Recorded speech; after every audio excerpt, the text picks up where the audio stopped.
اللہ اللہ اللہ اللہ۔ تمام تعریفیں حمد اور ثنا اللہ تبارک و تعالیٰ کے لیے۔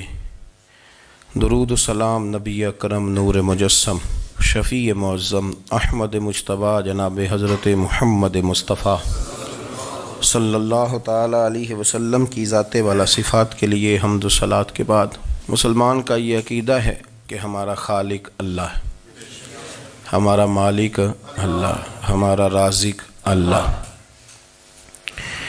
جب یہ ساری چیزیں، ساری عطائیں، ساری نعمتیں اللہ کی ہیں تو پھر مسلمان کی ساری توجہ بھی اللہ ہی کی جانب ہونی چاہیے۔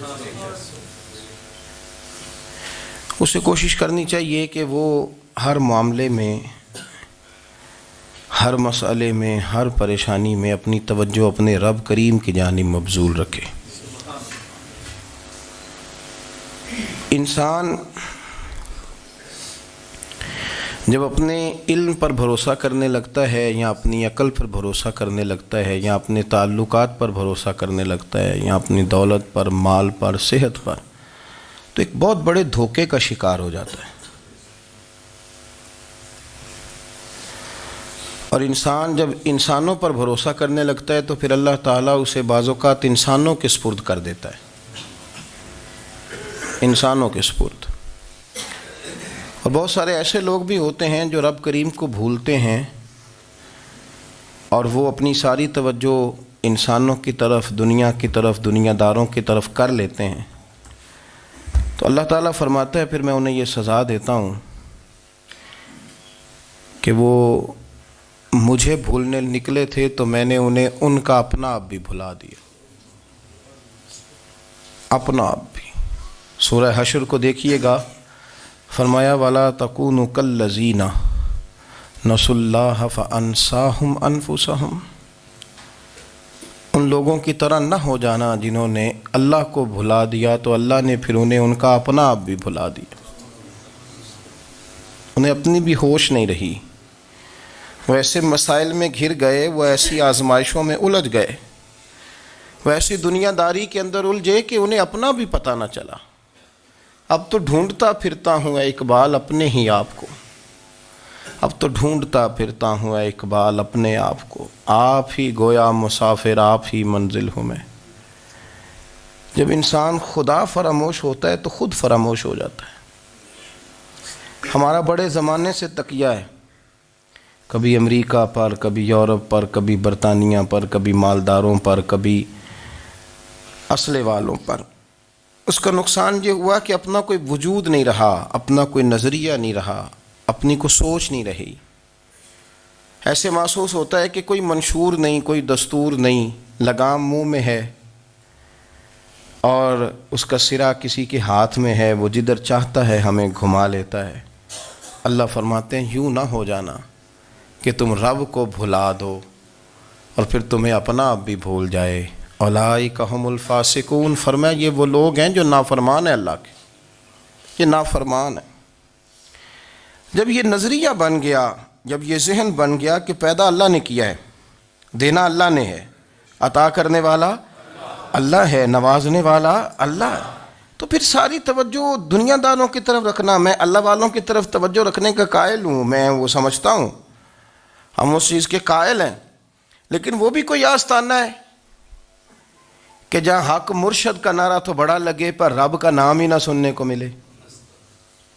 یہ بھی کوئی بات ہوئی کہ جہاں یہ تو نعرہ زور سے لگے کہ جیوے جیوے مرشد جیوے، لیکن استغفار کا درس ہی نہ ملے۔ جہاں ہر وقت یہ بتایا جائے کہ یہاں آ گئے تو بچ گئے، کیسے بچیں گے؟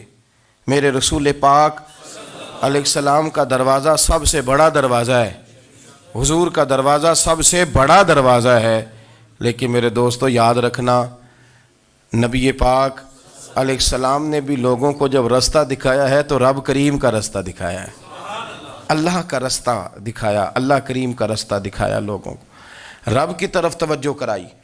میرے رسول کریم سید عالم صلی اللہ تعالیٰ علیہ وسلم نے لوگوں کی اللہ کی جانب توجہ کرائی اور لوگوں سے یہ کہا کہ وہ اپنے رب کریم کی جانب اپنا ذہن رکھیں، اپنی توجہ اپنے اللہ کی جانب مبذول کریں۔ میری بات کو اچھے طریقے سے سمجھیے گا، علم اللہ تبارک و تعالیٰ عطا کرتا ہے، تو اسے اللہ کی عطا ہی سمجھنا چاہیے۔ کچھ لوگوں کے پاس علم ہوتا ہے پر علم نافع نہیں ہوتا، وہ ٹامک ٹونجا مارتے رہتے ہیں ساری زندگی۔ علم کو اللہ کی عطا سمجھیں، اپنی عقل پر اپنے شعور پر زیادہ بھروسہ نہ سمجھیں، نظر اللہ پہ رکھیں۔ حضرت مولا علی شیر خدا کرم اللہ تعالی وجہہ الکریم سے کسی نے پوچھا تھا بڑا عالم کون ہوتا ہے؟ ہمارے ہاں تو اب وہ والے عالم پائے جاتے ہیں نا، اللہ ماشاء اللہ، جو ممبر پہ بیٹھتے ہیں تو دعوے ہی دعوے، ممبر پہ بیٹھتے ہیں تو دعوے ہی دعوے، اس طرح کے عالم ہمارے ہاں پائے جاتے ہیں۔ وہ ہر بات میں دعویٰ کرتے ہیں، میں یہ کر دوں گا، میں وہ کر دوں گا۔ یہ مزاج علماء کا نہیں۔ حضرت علی المرتضیٰ سے کسی نے پوچھا بڑا عالم کون ہوتا ہے؟ فرمایا بڑا عالم وہ ہوتا ہے کہ جسے مسئلے کا پتہ نہ ہو تو وہ کہہ دے مجھے نہیں پتہ، میں پتہ کر کے بتاؤں گا، غلط بات بیان نہ کرے۔ امام مالک سے کسی نے کوئی مسئلہ پوچھا تو آپ فرمانے لگے مجھے اس سوال کا جواب نہیں آتا، ہمارے بزرگ سمجھاتے کیا ہیں؟ وہ کہنے لگا آپ اتنے بڑے امام ہیں تو اس سوال کا جواب نہیں آتا۔ آپ فرمانے لگے اگر مجھے ہر سوال کا جواب آتا پھر تو میں خدا ہوتا، مجھے ہر سوال کا جواب نہیں آتا، مجھے تو اتنا آتا ہے جتنا میرے رب نے مجھے عطا کر دیا ہے۔ اپنی نظر اللہ پہ رکھیں، نکل آئیں اس معمے سے باہر کہ میں کوئی بلا ہوں، مجھے بڑا پتہ ہے، میرے پاس 6 ڈگریاں ہیں، مجھے 10 جگہ پہ تدریس کا شغف حاصل ہے، اس سے نکلیں باہر۔ قرآن مجید دیکھیے گا، اللہ تعالیٰ نے ارادہ قدرت فرمایا کہ میں حضرت آدم کو بناؤں گا، پھر بنانے کے بعد فرمایا فرشتوں سجدہ کرو آدم کو، سب نے سجدہ کیا الا ابلیس ابا واستکبر وکان من الکافرین، سب نے سجدہ کیا سوائے ابلیس کے، اس نے انکار بھی کیا، تکبر بھی کیا اور کافروں میں سے ہو گیا۔ تو یہ جب اللہ تعالیٰ نے سجدہ کرایا تو کیسے کرایا؟ اللہ تبارک و تعالیٰ نے نا حضرت آدم کو علم سکھایا خود، وعلم آدم الاسماء کلہا، خود اللہ فرماتے ہیں کہ میں نے جناب آدم علیہ السلام کو تمام اشیاء کے نام سکھائے، سب اشیاء کے نام سکھائے۔ تو وہ چیزیں پھر میں نے نا، اللہ فرماتے ہیں میں نے فرشتوں پہ پیش کی، میں نے کہا کہ بتاؤ ان کے نام کیا ہے، تو فرشتوں نے جو جواب دیا ہے وہ سمجھنے والا ہے۔ اللہ نے چونکہ خود علم سکھایا تھا حضرت آدم کو، جناب آدم سکھایا تھا لیکن فرشتوں کو نہیں سکھایا تھا، تو اللہ کریم نے فرمایا فرشتوں اب یہ بتاؤ ان چیزوں کے نام کیا ہیں؟ تو فرشتے کیا کہتے ہیں؟ فرشتے عرض کرتے ہیں قالوا سبحانک لا علم لنا۔ آپ کبھی یقین کریں اس چیز کی لذت لیں تو مزہ آ جائے۔ کہا قالوا سبحانک، کہنے لگے تو پاک ہے، قالوا سبحانک، کہنے لگے تو، بھئی آدم علیہ السلام کو نام سکھا لیے، پھر فرشتوں کے سامنے وہ چیزیں پیش کر کے کہا ان چیزوں کے نام بتاؤ، تو فرشتے کیا کہتے ہیں؟ کہتے ہیں قالوا سبحانک، تو پاک ہے، لا علم لنا، ہمارے پاس کوئی علم نہیں، الا ما علمتنا، ہمیں تو اتنا پتہ ہے جتنا تو نے ہمیں سکھا دیا ہے، ہمیں تو اتنا پتہ ہے جتنا تو نے ہمیں، لا علم لنا، ہمارے پاس کوئی علم نہیں ہے، اتنا ہی پتہ ہے جتنا تو نے ہمیں سکھا دیا ہے، اس سے زیادہ ہمارے پاس علم۔ اور یہ کیوں تو نے ہمیں جتنا سکھایا اتنا پتہ ہے؟ فرشتے یہ نہیں کہتے یا اللہ تو زیادہ سکھا، آدم کو دیا تو ہمیں بھی دے، یہ نہیں فرمایا، فرمایا انک انت العلیم الحکیم، اے اللہ تو علم والا بھی ہے اور حکمت والا بھی ہے، تجھے پتہ ہے کس کو کتنا دینا ہے، جتنا تو نے مناسب سمجھا جناب آدم کو دیا، اور جتنا تو نے بہتر سمجھا وہ تو نے ہمیں عطا فرمایا۔ تو اگر آپ کے پاس علم ہے، کہیں نالج ہے، تو اس کو اللہ کی عطا سمجھیں۔ ہمارے ہاں بہت سارے لوگ بن کے بیٹھ جاتے ہیں، میں اکثر کہتا ہوں کہ پھر وہ دعوے کرتے ہیں میرے علاقے والے جاہل ہیں، میرے شہر والے جاہل ہیں، میرے خاندان والے پڑھے نہیں، یہ آپ کا دعویٰ ہے، یہ آپ کو خراب کر دے گا۔ ہم نے بہت سارے ایسے لوگ دیکھے جو بہت بڑے عالم تھے، لیکن اللہ جب لینے پہ آیا تو عقل ہی لے گیا، شعور ہی چلا گیا، حافظے ختم ہو گئے۔ آپ دیکھتے ہیں بڑھاپے میں کچھ لوگ ایسے ہوتے ہیں کہ جن کو یہ بھی یاد نہیں رہتا کہ میرا نام کیا ہے، میں کہاں ہوں، مجھے کدھر جانا ہے، تو اس وقت سے اللہ کی پناہ مانگیں اور اپنی نظر اپنے رب کریم کی جانب رکھیں، اللہ کی جانب اپنی نظر کو مبذول رکھیں۔ دوسری بات، علم کے بعد ایک چیز آتی ہے جس کا نام ہے ہدایت، جس کا نام ہے تقویٰ۔ جس کا نام ہے پرہیزگاری، جس کا نام ہے عمل، عبادت، ریاضت، یہ بھی اسی وقت ہی نصیب ہوتی ہے جب میرا رب کریم نصیب فرما دیتا ہے۔ ہم نے نا نیکی کا اپنا اپنا سٹیٹس بنا لیا ہے، اپنا اپنا معیار بنا لیا ہے۔ کچھ لوگ کہتے ہیں کہ جناب مسجد میں سیمٹ کا توڑا دینے سے بہتر ہے کسی غریب کو آٹے کا تھیلا دے دو۔ اب اس نے اپنا مزاج بنا لیا نا نیکی کا، اس نے اپنا سٹیٹس بنا لیا ہے۔ میرا یہ سوال ہے کہ نبی پاک صلی اللہ تعالیٰ علیہ وسلم جب مدینہ شریف آئے تھے تو حضور نے سب سے پہلے غریبوں میں آٹا تقسیم کیا تھا کہ سب سے پہلے مسجد بنائی تھی؟ کیا عجیب لوگوں کا رنگ ہے، اپنی مرضی کی ہدایت، اپنی مرضی کا تقوی، اپنی مرضی کا معیار۔ مسجد کوئی بڑا چھوٹا خطیب بھی میری طرح کا ہو نا تو وہ مسجد میں بیٹھ کے جب نبی پاک کی بات کرتا ہے تو کہتا ہے میرے رسول پاک غریبوں کا سہارا بن کے آئے۔ وہ غریبوں کی بات کرتا ہے، مسکینوں کی، لاچاروں کی، کمزوروں کی بات۔ تو مسجد ہی تو وہ ادارہ ہے جہاں سے غریبوں کی بات ہو رہی۔ تو اب لوگوں نے غریب کو اور مسجد کو لڑانا شروع کر دیا، اس کو لڑاؤ کہ مسجد میں پیسے دینے سے بہتر ہے آپ غریب کو آٹے کا تھیلا دے دیں۔ آپ یہ کیوں نہیں کہتے کہ مسجد میں بھی آپ توڑا دیں ایک سیمٹ کا اور ساتھ غریب کو بھی خدمت کریں؟ یہ کیوں نہیں تقویٰ؟ اپنی اپنی مرضی کا مزاج، اپنی اپنی۔ کچھ لوگ کہتے ہیں چھوڑو جی، ساری زندگی انسان نماز پڑھتا رہے اور پھر گالیاں بھی دیتا رہے، بندہ داڑھی بھی رکھ لے اور جھوٹ بولنا بھی نہ چھوڑے، تو یہ آپ نے اپنے پاس سے تقوی کا معیار بنایا ہے۔ گالی دینے کا گناہ ہے اور داڑھی رکھنے کا ثواب ہے۔ تو اگر آپ داڑھی رکھے ہوئے ہیں اور آپ کوئی غلطی کر رہے ہیں تو اس سے آپ کی داڑھی کا ثواب ختم، اللہ کرے آپ کو سمجھ آئے میری بات کی۔ آپ کوئی غلطی کر رہے ہیں، داڑھی کا ثواب اس سے ختم، وہ اپنی جگہ پہ قائم ہے چیز۔ اپنی مرضی کا کیوں تقوی کا معیار بناتے ہیں؟ تقوی کا مزاج اپنی مرضی کا نہ بناؤ، اللہ کی بارگاہ سے دعا مانگو کہ یا اللہ ہمیں ہدایت کا نور عطا فرما، اللہ تو ہمیں رستہ دکھا، تو بتا کہ ہدایت کیا ہے۔ تو رب فرماتا ہے اللہ ولی الذین آمنوا، اللہ مومنوں کا مددگار ہے، یخرجہم من الظلمات الی النور، وہ انہیں اندھیروں سے نکالتا ہے اور نور کی طرف روشنی عطا فرماتا ہے۔ اندھیروں سے نور کی طرف اللہ لاتا ہے۔ اللہ ولی، اللہ مومنوں کا ولی ہے، وہ انہیں اندھیروں سے نور کی طرف نکالتا ہے۔ ہدایت ہمیشہ اللہ کی طرف سے سمجھے۔ جب وہ نماز کی توفیق دیتا ہے تو اپنے فضل سے دیتا ہے، جب وہ ذکر کی توفیق دیتا ہے تو اپنے فضل سے۔ ہم سمجھتے ہیں ہو جی فلانا نہیں پڑھ رہا بڑا بیوقوف ہے، فلانا نہیں پڑھ رہا، تو کیا اپنی عقل کے زور پہ پڑھ رہا ہے؟ میں جی اللہ کے فضل سے 2 سپارے پڑھتا ہوں، تو کس پہ احسان کرتے تو 2 سپارے پڑھ کے رویا کر۔ کہا اگر مالک تو بڑا قریب نہیں، بڑے لوگ ہیں جن کو پورا قرآن حفظ ہے پر انہیں پڑھنے کی توفیق نہیں، تو انہیں فضل کیا اور مجھے توفیق دے دی ہے پڑھنے کی۔ رویا کر، پڑھ کے رویا کر، راتی ساری کر کر زاری، وہ نیند اکھاں تھی توندے تے فجرے اوہی گناہگار کہاون سب تو نیوے ہوندے۔ مہربانی کریں، ڈریں، نیکی کریں تو پھر ڈریں، پھر احساس پیدا کریں، پھر اپنے اندر وہ کمزوری لائیں، کہیں توبہ توبہ مجھے تو پتہ ہی نہیں، تو جانتا ہی نہیں۔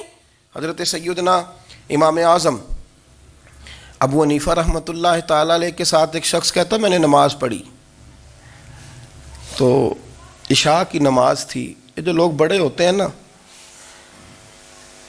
جن کے پیار کرنے والے بڑے ہوتے ہیں، ان کے گرد خوف بھی بڑا ہی ہوتا ہے، انہیں بڑا ڈر لگتا ہے، بڑی بعض اوقات آزمائش ہوتی ہے ان کی۔ عشاء کی نماز کہتے پڑھی تو امام صاحب نے نا عشاء کی نماز میں تلاوت کی آیتیں فَمَن يَعْمَلْ مِثْقَالَ ذَرَّةٍ خَيْرًا يَرَهُ وَمَن يَعْمَلْ مِثْقَالَ ذَرَّةٍ شَرًّا يَرَهُ، فرمایا جو ذرہ برابر خیر کرے گا وہ بھی قیامت میں دیکھے گا، اور جو ذرہ برابر شر کرے گا وہ بھی قیامت میں اس شر کو دیکھے گا، اس کے سامنے آئے گا۔ تو وہ شخص کہتا ہے کہ سارے لوگ نماز پڑھ کے چلے گئے تو امام صاحب رحمۃ اللہ علیہ نے اپنی داڑھی پکڑی، رو رہے ہیں، کہتے ہیں وہ ذرہ برابر نیکی کا بدلہ دینے والے، وہ ذرہ برابر شر پہ سزا دینے والے میری سفید داڑھی کو دیکھ، مالک میرے ذرے ذرے سامنے نہ لانا، لوگ تو میری بڑی قدر کرتے ہیں دنیا، میں تو بڑا پہچانا جاتا ہوں، لوگ تو میری راہوں میں پھول لیے کھڑے ہوتے ہیں، مجھے بڑا نوازتے ہیں، قیامت میں رسوا نہ کر دینا، میرے لیے مشکل ہو جائے گی۔ وہ کہتے ہیں میں نے امام صاحب کا درد دیکھا، مجھے کوئی کام تھا تو میں چلا گیا، میں نے کہا کہ وہ اس وقت اللہ کے حضور حاضر ہیں تو میں دوبارہ آؤں گا.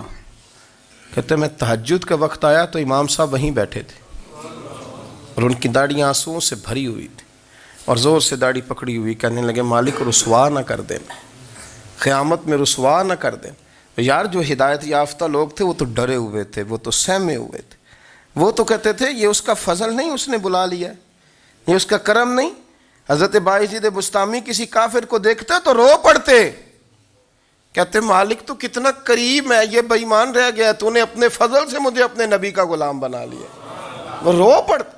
یہاں تو لوگوں کا دعویٰ ہی بڑا ہے. نمازی اللہ خیر فرمائے وہ تو دوسروں کو گھورتا ہے, وہ کہتا ہے جنت کا میں مالک ہوں, کنجیاں میرے پاس ہیں, میں کسی اور کو گھسنے نہیں دوں گا. اور اگر 2-3 حج کر لے تو پھر تو وہ کہتا ہے کہ اب میرے سے پوچھ کے لوگ جنت میں جائیں گے معاذ اللہ. اور اگر وہ 2 4 5 7 دفعہ کوئی نفل پڑھ لے تو پھر وہ کہتا ہے چھوڑیں جی سارے لوگ بے عمل ہیں, میں اکیلا نیک ہوں. نہ ایسا کریں, اپنی توجہ اپنے رب پہ رکھیں, اپنی توجہ اپنے معین الملت والدین, عطائے رسول, ہند الولی, غریب نواز, خواجہ معین الدین چشتی, حضرت خواجہ اجمیر, شاہ اجمیر, والی ہندوستان. آخری عمر میں نا سارا دن روتے گزر جاتا, ساری رات روتے گزر جاتی. ذرا سی کوئی بات کرتا تو رو پڑتے, آنکھیں آنسوؤں سے بھری رہتی. کئی دفعہ اپنے بھی پریشان ہو جاتے ہیں نا کہ یار تو ایک بات کی جان ہی نہیں چھوڑ رہا. تو خواجہ قطب الدین صاحب بختیار کاکی سے لوگوں نے کہا کہ آپ مرشد سے بات کریں, اتنا بھی تو نہیں نہ رونا چاہیے, ہر وقت اس کے آنسو کی کریے. عاشق دا کام ہی رونا تونا, تبھی نہ رویو نہیں منظوری. یہ عاشق سدا ہی روندا رہندا ہے, پاویں وصل ہوئے تے پاویں دوری. ہر وقت رونے کا کیا مطلب ہے؟ تو خواجہ قطب صاحب کہتے ہیں میں قریب گیا تو میں نے پیر دبائے, میں نے کہا سونیا لوگ تو کچھ بھی نہیں کرتے, تو نے تو کمال کر دیا. 90 لاکھ آدمی مسلمان کر دیا, دنیا کچھ نہیں کرتی. تو نے 50 سال ساری رات مصلے پہ بیٹھ کے رب راضی کیا.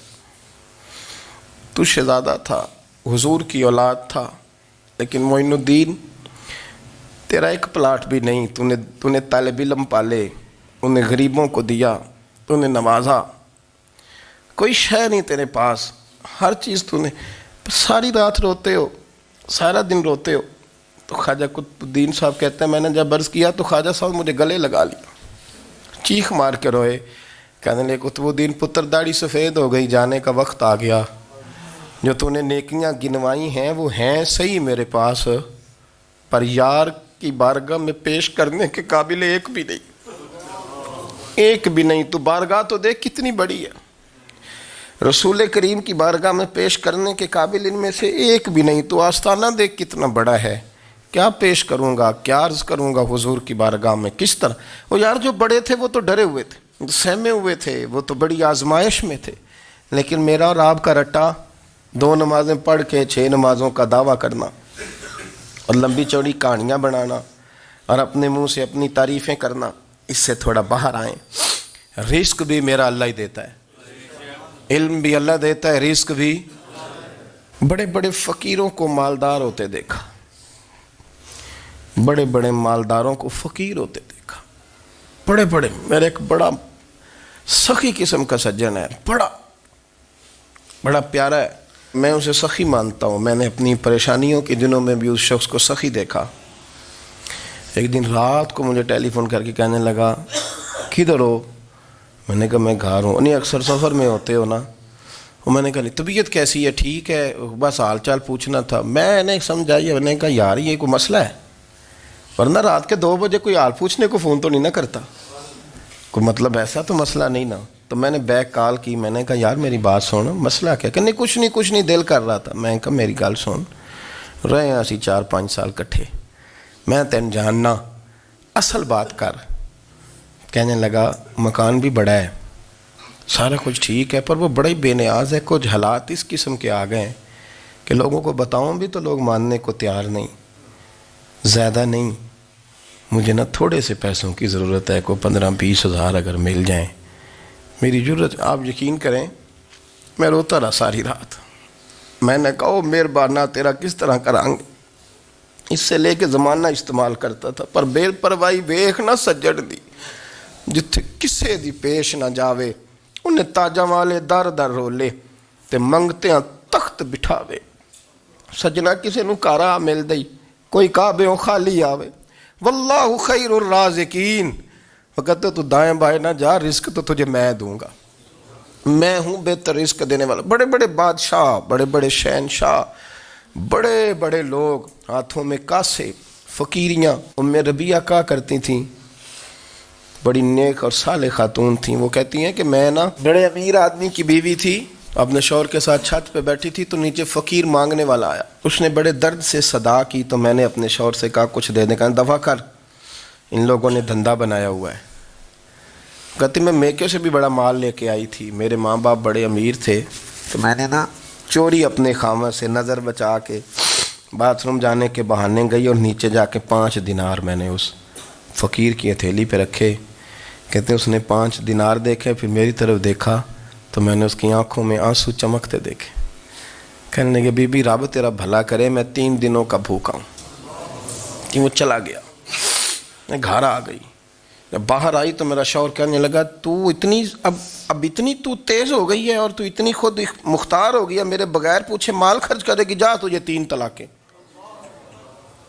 کہتی میں بالدار اور وزادار باپ کی بیٹی تھی، طلاق لے کے گھر آئی تو میرا باپ ٹوٹ گیا، چارپائی پہ چلا گیا. اوہو یہ کیا بن گیا.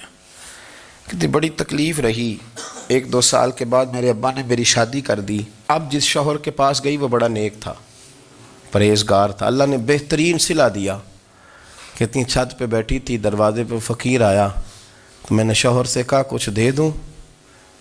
کہنے لگا 5 نہ دینا، 15 دینا، 20 دینا، میں فقیر ہوں، میں نے فقر سے دولت دیکھی ہے، اسے خالی نہ لوٹانا.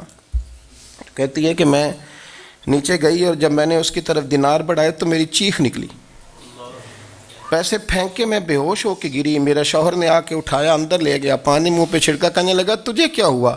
کہنے لگی یہ جو مانگنے آیا یہ میرا پہلا شوہر تھا، وہی تھا جو کہتا تھا کہ تو 5 دینار دے آئیے جا، تجھے 3 طلاقیں. پڑھو نا حدیث پاک. میرے نبی پاک علیہ السلام نے فرمایا ایک بندہ گنجا تھا. گنجا، کوئی ترتیب آگے پیچھے ہو جائے تو مفہوم کے لحاظ سے، لیکن میں مفہوم اس کا واضح کرتا ہوں. ایک گنجا تھا، کوئی شے نہیں تھی، سر پہ بال بھی نہیں تھے، رویا کرتا تھا. اللہ تعالیٰ نے فرشتے کو بھیجا، تجھے کیا چاہیے. تو کہنے لگا بال آ جائیں اور تھوڑا مال آ جائے. فرشتے نے ہاتھ پھیرا تو بال بھی آ گئے تو بکریاں بھی آ گئیں، لائنیں لگ گئیں، مال ہی مال ہو گئے. دوسرے کے پاس گیا، وہ کوڑا تھا. اس کو جا کے کہا کیا چاہیے. کہنے لگا شفا ہو جائے اور کچھ اللہ تعالیٰ آسانی کر دے. شفا بھی ہو گئی، گائیں بھی دے دی، بھینسیں بھی دے دی، مال ہی مال ہو گئے. پھر ایک کے پاس گیا، وہ اندھا تھا. تجھے کیا چاہیے. اس نے کہا آنکھیں مل جائیں اور کچھ ساتھ اللہ مال دے دے. اونٹ ہی اونٹ ہو گئے. جب بڑا نواز دیا تو پھر مالک نے امتحان لینے کا ارادہ کیا. یاری تیری سونا ہے پر آزمائشاں بھی تیریاں اگ. آزمائشاں تیریاں، صحیح کہہ رہا ہوں، آزمائشاں تیریاں. یاری تیری سونا ہے پر آزمائشاں تیریاں. اے سونا پرکھیا جامدہ ہی پہلو نہ لگاں دے لگ. اللہ نے فرمایا آزمائش کرو. سب سے پہلے گنجے کے پاس آئے، اسے کہا اللہ کے رستے میں کچھ دیکھنے لگا، میرے خرچے ہی بڑے. دیکھو تو صحیح کتنی مشکل میں وقت گزارتا ہوں، حال ہی کوئی نہیں. تو اس نے کہا میں نے تو سنا ہے تو گنجا اور بھوکا ننگا تھا. کہنے لگا میں تو جدی پشتی رئیس اعظم ہوں، تجھے کس پاگل نے کہا ہے بھاگ جا. اس نے کہا اچھا جیسے تو تھا ویسے ہی ہو جائے. کھیت کھلیان اجڑ گئے، پھر سے گنجا ہو گیا. حضور علیہ السلام فرمانے لگے. پھر وہ اس کے پاس گیا جو کوڑا تھا، اسے کہا کچھ دے. کہنے لگا خرچے ہی بڑے. اب پوچھ لیں کسی امیر آدمی سے، کہے گا چکی کے نیچے ہاتھ ہے میرا، میرے سے زیادہ تو اب پریشان بندہ ہی کوئی نہیں. کیا بتاؤں آپ کو، اتنا ٹیکس ہے، اتنا جرمانہ ہے، فلانی شے، بڑا کچھ گنواتے ہیں لوگ. اس نے کہا میں نے تو سنا تو پہلے کوڑا تھا. اس نے کہا جا دوڑ جا، میں تو رئیس اعظم ہوں، دادا بھی پردادا بھی اور ساری نسل ہی. اس نے کہا اچھا جیسے تو تھا ویسے ہی ہو جائے. پھر وہ گیا اندھے کے پاس اور جا کے کہا اللہ کے نام پہ کچھ دے. تو کہنے لگا رب کے نام پہ؟ یہ کھڑے ہیں اونٹ، جتنے تیرے دل کرے لے جا. اس نے کہا کیا معنی اس بات کا. کہنے لگا یار تجھے کیا بتاؤں، میں تو اندھا تھا، میں نے تو کبھی دنیا دیکھی نہیں تھی. پھر اس کریم نے فضل کیا تو مجھے بڑا کچھ دکھایا. میں کیا بتاؤں, میرا دل کر رہا ہے کہہ دوں کہ پھر اس نے کعبہ دکھایا, پھر اس نے روضہ رسول دکھایا, پھر اس نے ریاض الجنہ کے سجدے دکھائے, پھر اس نے اپنے محبوب کے دروازے کی رونقیں دکھائیں. اس نے بڑا کچھ دیا, اس نے بڑا نوازا. میرے پاس تو شاید میں بدکار پرانا خادم, کسے در ملی نہ ٹوئی, اے واصف یار نے نظر جو کی تھی پھر واصف ہی ہوئی. یہ تو اس کا کرم ہوا. تو یہ وہ کہنے لگا تو اللہ کے نام پہ جان مانگ, میں وہ بھی دینے کو تیار. میرے پاس تو شے کوئی نہیں تھی, مجھے تو اپنا پتہ ہے, میں تو کوئی شے نہیں تھا, کچھ نہیں تھا میرے پاس. یہ تو ان کا کرم ہے کہ رخ ان کا ادھر ہے. اور مختصر سی میری کہانی ہے, یہ جو بھی ہے ان کی مہربانی ہے. تو وہ کہنے لگا میں بھی کچھ لینے نہیں آیا تھا, تیری آزمائش ہی کرنے آیا تھا. تیری عزتیں بھی سلامت رہیں گی, تیرا مال بھی سلامت رہے گا, تیری شفا بھی. اپنی زندگی میں کبھی بھی اللہ کی بارگاہ سے توجہ ادھر ادھر نہ کریں, چھوڑیں لوگ کیا کر رہے ہیں, دنیا کیا کہہ رہی. کبھی بھی اپنی توجہ دائیں. ہمارا یہ مسئلہ بن گیا کہ ہماری سیاست ہے, ہماری دنیا داری ہے, ہم بندوں کو راضی کرنا چاہتے ہیں. ہم دیکھتے ہیں کون کس طرح, اور آپ یقین کریں آپ تھک جائیں گے, بندے راضی نہیں ہوں گے, وہ نہیں راضی ہوتے. آپ ان کو منا کے لائیں گے تو ادھر والے نکل جائیں گے, ادھر کو منائیں گے تو ادھر والے نکل جائیں گے. اس چکر سے باہر آئیں, اس رب کو راضی کریں جو فرماتا ہے ان الذین آمنوا وعملوا الصالحات سیجعل لهم الرحمن ودا. فرمایا تو ایمان لانے کے بعد نیک عمل کر, میں لوگوں کے دلوں میں تیری محبت پیدا کر دوں. رحمان لوگوں کے دلوں میں محبت ڈال دے گا, اللہ لوگوں کے دلوں میں. اپنی نظر ہمیشہ اپنے رب پہ رکھیں. اتنی لمبی چوڑی دنیا داروں سے امیدیں نہ وابستہ کریں. میں نے دیکھا ہے لوگ کا سال ایسی کرتے ہیں, کبھی اس کے دروازے پہ کبھی اس کے دروازے پہ. ان چکروں سے باہر آئیں اور اپنے رب کی بارگاہ کی طرف توجہ کریں. استغفار شوق سے پڑھا کریں. اور اکیلے میں اکیلے میں حضرت رئیس المتکلمین مولانا نقی علی خان صاحب رحمۃ اللہ نے لکھا ہے کہ فرعون 500 سال حکومت کر گیا. یہاں تو 5 سال کی حکومت کی پیر لڑکھڑاتے ہیں, 500 سال. فرماتے اصل وجہ یہ تھی کہ دنیا جب سو جاتی تھی نا تو اوپر چادر لے کے تو مسلح پہ بیٹھ جاتا تھا اور ہاتھ باندھ کے کہتا تھا رب تو ہی ہے, میرا پردہ نہ کھولنا, مالک تو ہی ہے, کرم نوازی کرنا, میری پکڑ نہ کرنا. وہ بے ایمان ہو کے اگر 500 سال ہاتھ باندھے تو گزارا کر لیتا ہے, تو ایماندار ہے. پر مسئلہ یہ ہے کہ تو رات کو بکل مار کے ہاتھ نہیں نہ باندھتا, تو منت نہیں کرتا, تو استغفار نہیں کرتا. توبہ کریں تو بچے رہیں. وہ اتنی لمبی حکومت کر گیا چونکہ رات کو کہتا تھا مالک رب تو ہی ہے, لیکن مہربانی فرما, میری پکڑ نہ فرمایا, تو اللہ نے تو اس کو مہلت دے دی.